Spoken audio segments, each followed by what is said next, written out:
ઉમરેઠ નગરપાલિકાના chief officer ઉપર banner હટાવવાના મુદ્દે હુમલો. ઉમરેઠ ખાતે સાંજના સમયે બિલ્ડર દ્વારા લગાવેલું બેનર હટાવવા મુદ્દે બિલ્ડરના મળતિયાઓ દ્વારા ઝઘડો કરીને નગરપાલિકાના કર્મચારીઓ ચીફ ઓફિસર ઉપર હુમલો કરવામાં આવ્યો. ઉમરેઠ ચીફ ઓફિસર મહિલા સાથે હાથ ચાલાકી કરવામાં આવી. ઉમરેઠ ચીફ ઓફિસર દ્વારા ઉમરેઠ પોલીસ સ્ટેશનમાં ફરિયાદ દાખલ કરવામાં આવી. ભારતીબેન સોમાણી, ઉમરેઠ નગરપાલિકા ચીફ ઓફિસર છું. બેન, શું ઘટના બની છે? કેમ પોલીસ સ્ટેશન આવવું પડ્યું છે?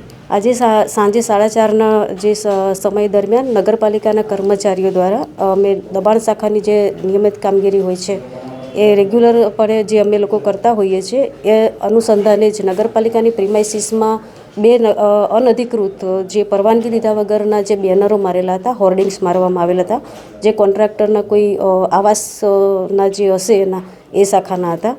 એ ધ્યાને આવતા નગરપાલિકાની ટીમને અમે તે દૂર કરવા ગયા હતા. ત્યાં સુધીમાં જે કોન્ટ્રાક્ટરના ને એના માણસોની જે આખું ટોળું ત્યાં હતું આવી ગયું હતું અને તે લોકોએ એમને તે ઉતારવાની ના પાડી. એટલે અમે એમને રજૂઆત કરી કે તો તમે તમારી રીતે ઉતારી લો, આ પ્રિમાઇસીસમાં તમારે બિનઅધિકૃત તરીકે ના રખાય.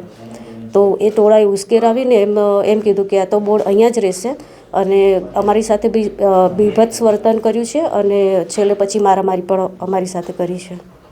કોણ લોકો હતા, કેટલા લોકો હતા અને કોને કોને માર્યા છે? કર્મચારીઓને પણ માર્યા અને મારા ઉપર પણ હાથ ઉપાડેલો છે.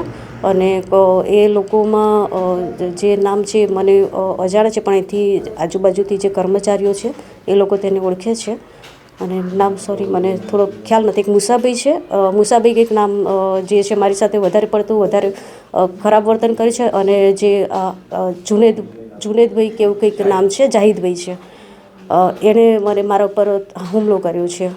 મને લાફા પણ માર્યા હતા એમણે અને વધારે પડતું એ મારવાની કોશિશ કરી. હું છટકી ગઈ હતી અને અહીંયા પોલીસ સ્ટેશન નજીકમાં હતું તો અહીં આવી ગઈ.